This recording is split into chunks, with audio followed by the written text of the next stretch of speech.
ဒုတိယရက်မှာတော့ယမင်းကနီပေါ်ရဲ့အကြီးဆုံးစိတ်တွေတစ်ခုဖြစ်တဲ့ Bodhanas Stupa ကိုတွားခဲ့ပါတယ်။ Bodhanas Stupa ဟာခမန်တူရဲ့အရှေ့မြောက်ဘက်မှာရှိတဲ့အတွက်တမဲကနေပြီးတက်စီနဲ့ငါပြီးတွားခဲ့ပါတယ်။တက်စီကားကတော့နီပေါ်ရူပီ900ကျော်ကျပါတယ်။ရှယ်ပြီးတွားရင်တော့တန်ပါတယ်။တက်ထဲတွားရင်ဈေးနည်းနည်းများတယ်လို့ပြောလို့ရပါတယ်။ဘတ်စကားတွေနဲ့လည်းတွားလို့ရပါတယ်။နီပေါ်ရဲ့ Buddha Temple ကိုရောက်နေရပါတော့။ Bodhanas Stupa ဟာနီပေါ်နိုင်ငံခမန်တူမြို့ရဲ့အရှေ့မြောက်ဘက်မှာတည်ရှိပြီးကမ္ဘာပေါ်မှာအကြီးဆုံး Stupa တွေထဲကတစ်ခုဖြစ်ပါတယ်။ Bodhanas Stupa ကို1989ခုနှစ်မှာ UNESCO ရဲ့ကမ္ဘာ့အမွေအနှစ်စာရင်းဝင်အဖြစ်အသိအမှတ်ပြုခဲ့ပါတယ်။2015ခုနှစ်နီပေါ်မှာမြင်းကလေးအကြီးကျယ်လုပ်ခဲ့ပြီးထိခိုက်ပျက်စီးမှုတွေရှိခဲ့ပေမဲ့ပြန်လည်ပြုပြင်ပြီးဒီနေ့ထိဘာသာရေးလုပ်ငန်းများဆက်လက်ပြုလုပ်နေဆဲဖြစ်ပါတယ်။နောက်ပြီးဒီဇေဒီနားမှာဆိုလို့ရှိရင်တိဘက်ကနေပြီးနီပေါ်ကိုပြောင်းရွှေ့လာတဲ့တိဘက်လူမျိုးအများစုလည်းရှိကြပါတယ်။ဒါကြောင့်ဒီဇေဒီကတိဘက်လူမျိုးဘုန်းတော်ကြီးများနဲ့ဗုဒ္ဓဘာသာဝင်များအတွက်အလွန်အရေးပါတဲ့ဇေဒီတစ်ခုလည်းဖြစ်ပါတယ်။ဘေးပတ်လည်မှာဆိုရင်တိဘက်နဲ့ဆိုင်တဲ့ဘာသာရေးပစ္စည်းတွေအများပြားရောက်တာတွေ့ရမှာဖြစ်ပြီးတိဘက်လူမျိုးအများစုလည်းနေထိုင်ကြပါတယ်။ဒီပေါ်မှာရှိတဲ့ဇေဒီတွေမှာမျက်လုံးပုံစံလေးတွေထည့်သွင်းရေးဆက်ထားတာဘာလို့လဲ။ဇေဒီပေါ်မှာရှိတဲ့မျက်လုံးပုံတွေကိုဗုဒ္ဓမျက်လုံးလို့ခေါ်ပါတယ်။ဒီဇေဒီတွေမှာဆွဲထားတဲ့မျက်လုံးပုံဟာအသိပ္ပယ်အများကြီးရှိပါတယ်။စတူပါပေါ်ကမျက်လုံးချင်းနှလုံးဟာဆိုလို့ရှိရင်ဗုဒ္ဓရဲ့ဉာဏ်ပညာလောကကိုလေးစေခြင်းဒုက္ခမှကယ်တင်ပေးခြင်းအရာအလုံးကိုသိမြင်နိုင်သောအမြင်ကိုကိုစားပြုပြီးမျက်လုံးကြားကခုနှစ်လိုအမတ်အသားကဏိဘောပါဒနဲ့ရေးထားတဲ့နံပါတ်1ကိုကိုစားပြုပြီးဗုဒ္ဓရဲ့လမ်းစဉ်ကတာတခုတည်းသောလွတ်မြောက်ရာလမ်းလို့ဆိုတဲ့သဘောကိုထည့်သွင်းထားတာဖြစ်ပါတယ်။ဇေဒီအောက်ပိုင်းအဖြူရောင်အဝိုင်းပုံစံကကဘာမြေနဲ့လူဘဝကိုကိုစားပြုတာဖြစ်ပြီးအပေါ်ပိုင်းရွှေရောင်ပုံစံ73စင်းကဉာဏ်ပညာစီတွားရလမ်းအစ်စ်များလို့အဓိပ္ပာယ်ရပါတယ်။တချို့ဇေဒီတွေမှာဆိုလို့ရှိရင်တတိယမျက်လုံးတစ်လုံးအပေါ်ပါရှိတတ်ပြီးအဲ့ဒီတတိယမျက်လုံးကဗုဒ္ဓအဖြစ်ကိုရောက်ရှိပြီးဖြစ်တဲ့အချိန်မှာလောကမှာရှိတဲ့အရာတိုင်းကိုသိရှိနားလည်တယ်ဆိုတဲ့အဓိပ္ပာယ်ကိုဆိုလိုတာဖြစ်ပါတယ်။ဇေဒီတွေမှာဗုဒ္ဓမျက်လုံးတွေကိုထပ်သွင်းရေးဆွဲရတဲ့အကြောင်းရင်းက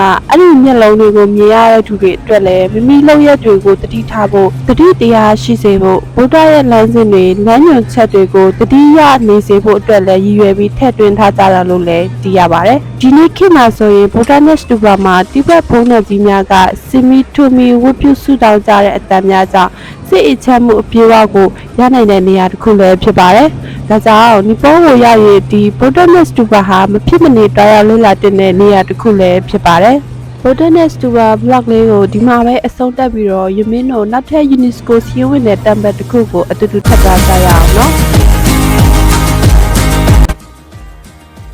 အခုယမင်းကမန်ကီတောင်တော်လို့လူသိများတဲ့ Swambuna Stupa ကိုရောက်နေတာဖြစ်ပါတယ်။မန်ကီတမ်ပယ်ဟာနီပေါ်နိုင်ငံခမန်တူမြို့အနောက်ဘက်တောင်ထိပ်ပေါ်မှာတည်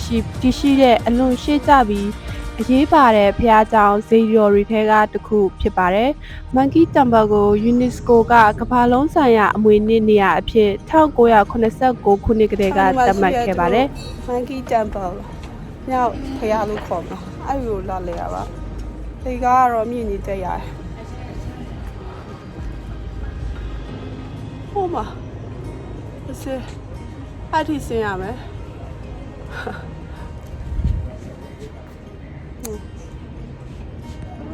ဒီမှာ passport နဲ့ဆိုတော့တို့လူကြီးအတိုင်းပဲပေးရ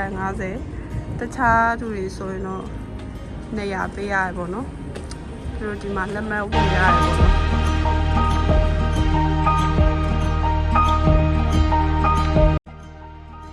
ဒီဇေဒီဟာနှစ်ပေါင်းတက်တဲ့2000ကျော်ရှိပြီလို့လည်းယူဆကြပါတယ်။ဆွမ်ဘူးနတ်ဆိုတဲ့စကားလုံးကကိုယ်တိုင်ပေါ်ထွန်းလာသည်ဆိုတဲ့အဓိပ္ပာယ်ရပါတယ်။ဒီဇေဒီရဲ့ပုံမြင်တွေအရာကတော့အရင်ကခမန်ဒူဗယ်လီတစ်ခုလုံးဟာရေကန်ဖြစ်ပြီးတော့အဲ့ဒီရေကန်အလယ်မှာအလင်းရောင်တစ်ခုပေါ်ထွက်လာရာကနေဆွမ်ဘူးနတ်ဖြစ်လာတယ်လို့လည်းဆိုကြပါတယ်။ဒီနေရာဟာဗုဒ္ဓဘာသာနဲ့ဟိန္ဒူဘာသာနှစ်မျိုးလုံးအတွက်အရေးပါတဲ့နေရာတစ်ခုလည်းဖြစ်ပါတယ်။ဘာလို့လဲဆိုတော့ဗုဒ္ဓဘာသာဝင်များအတွက်အရေးကြီးတဲ့ဇေဒီတော်ဖြစ်ပြီးဟိန္ဒူဘာသာဝင်များအတွက်ဟာရတီမာရာနတ်ပြားမှာကိုးကွယ်တဲ့နေရာတစ်ခုလည်းဖြစ်ပါတယ်။ဟိန္ဒူဘာသာမှာတော့ကလေးများကိုကာကွယ်ပေးတဲ့နတ်ပြားမှာလို့သိရပြီးမိခင်များကသားသမီးတွေအတွက်ကျန်းမာရေးမိသားစုကောင်းကြီးတွေအတွက်လာရောက်ဆုတောင်းကြပါတယ်။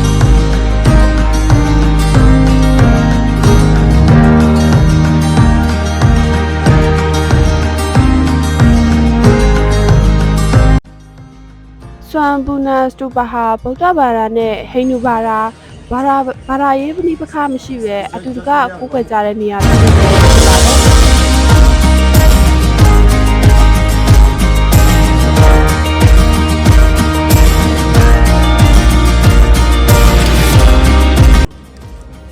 လေထဲလွတ်နေတဲ့အယောင်ဆုံးအလံ900ကကမ္ဘာတက်စင်9မျိုးဖြစ်တဲ့လေရေမီးမြေ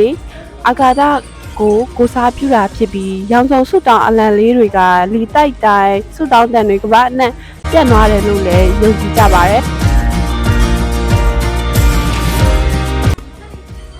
မန်ကီတမ်ပါလို့ခေါ်ကြတာကဒီနေရာမှာမြောက်တွေအများကြီးလွတ်လပ်စွာနေလေးရှိတာကြောင့်ဖြစ်ပြီးတော့မြောက်တွေကဟာရတီမာတာနဲ့ပြားမရဲ့အဆောက်အအုံလို့ယုံကြည်ကြပါတယ်။ဒါကြောင့်မြောက်တွေကိုမထိခိုက်စေရဘူး၊မနှောက်ယှက်ရဘူး၊လေးစားကြရပါတယ်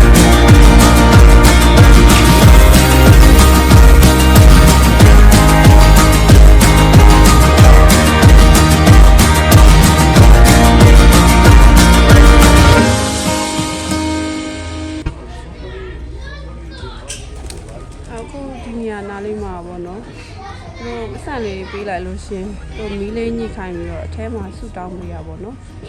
စွမ်ဘူနန်စတူပါဟာဘာသာရေးကွဲပြားမှုထက်လူတွေအတွက်ငြိမ်းချမ်းရေးနဲ့တဟဆာရကိုဦးစားပေးတဲ့နေရာဖြစ်ပါတယ်ဒီပေါ်ကနေပြီးတော့ဆိုတော့ဒီခမန်တူတစ်မျိုးလုံးကိုမြင်ရတယ်ပေါ့နော်ကိုကလည်းကိုလာမယ်ဆိုတော့ခမန်တူကတော့တိတ်လဲစရာမရှိဘူးပေါ့နော်ဒီနေ့တညပြီးဒီနေ့တရက်ပေါ့နော်နှစ်ဖက်တရက်ပြီးရင်တော့ပိုခါရဘက်ကိုကူမှဖြစ်ပါတယ်အခုကတော့ခမန်တူကလဲစရာမများတော့ဒီနေ့ကတော့ဒီအေးစေးနားပြီးတော့ဒီနေ့ဒီမန်ကီတမ်ပယ်လာလဲရပေါ့နော်တော့ပါပါနောက် vlog မှာတွေ့မယ်နော်ဒီလိုလေကအမြင့်နဲ့တက်ခဲ့ပြီးတော့ခုပြန်စီရရမယ်ဒါဖះအောက်နားမှာရှိရဲ့ရက်ခွက်လေးပေါ့နော်တက်လဲတက်နေလုံးဝနီဖောမာလေးတော်တော်များများနေရာတက်ရက်တယ်ပြီလားပြီးတော့သူကအမှတ်မှာဈေးတန်းလေးရှိရပေါ့နော်ဒါသူတို့မုတ်ချိုရောင်းတဲ့ဆိုင်လေးအမောင်းနေလည်းမဟုတ်လည်းကောက်ပြီးတော့ဟိုကတော့မုတ်ချိုတွေလိုမျိုးနော်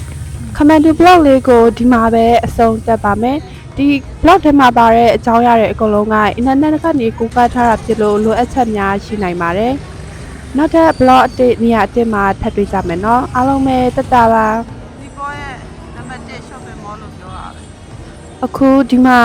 KFC စားပြီးတော့မှဟိုတယ်ကိုပြန်มาပြီးတက်တာပါ။